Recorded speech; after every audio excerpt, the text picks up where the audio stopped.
प्रशिक्षणार्थी मित्रांनो, आज आपण ह्या व्हिडिओमध्ये पॉवर सॉच्या मदतीने राऊंड बार जो कशा पद्धतीने कट करतात हे आपण बघूया. तर हे आहे पॉवर सॉ मशीन. ह्याच्यामध्ये आपण ह्या ठिकाणी ब्लेड जोडणार आणि ब्लेडची जी डायरेक्शन आहे डायरेक्शन ह्या ठिकाणी दाखवलेली आहे आणि ह्या डायरेक्शननुसार आपण ब्लेड जोडायचं आणि पॉवर सॉवरती आपला जो MS राऊंड बार जो आहे तो कट करायला. तर आपण आताच सांगितलेलं या डायरेक्शनप्रमाणे या पॉवर सॉवरती ब्लेड जोडून घेऊया. तर मित्रांनो, ब्लेड जोडल्यानंतर आता आपण तो राऊंड बार आहे MS राऊंड बार तो एका सरळ लेवलला आहे का नाही व्यवस्थित ते बघायचं आहे प्रथम.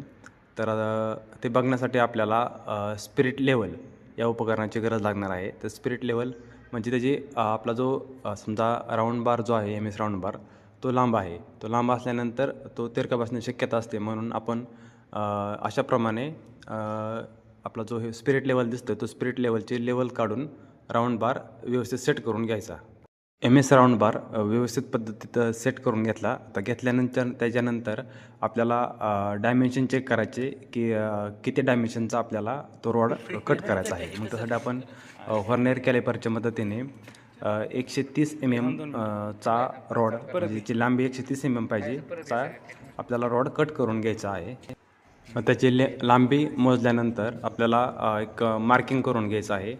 तर मार्किंग करण्यासाठी आपण चॉकचा उपयोग करू शकतो किंवा पार्शियन ब्ल्यू वापरू शकतो.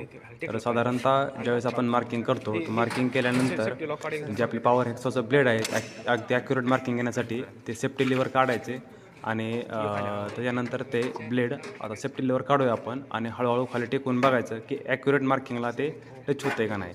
म्हणजे आपण त्याची ती ॲक्युरेसी मेंटेन करू शकतो अशा पद्धतीने.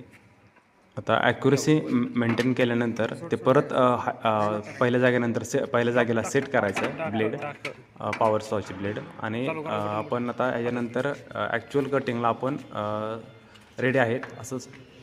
आता आपण पॉवर सॉ मशीन चालू करण्यासाठी तयार आहे. तर मशीन चालू करण्याच्या अगोदर सेफ्टी प्रिकॉशन बघून घ्यायच्या अगोदर जवळपास कोणाला थांबवून द्यायचं नाही ब्लेडच्या आसपास आणि मशीन चालू करून घ्यायची. आता मशीन चालू झालेली आहे.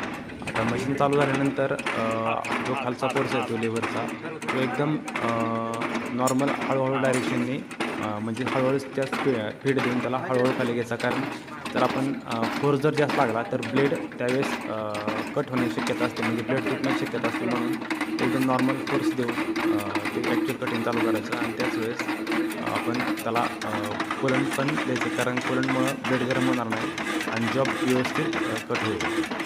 तर प्रशिक्षणार्थी मित्रांनो, आता आपण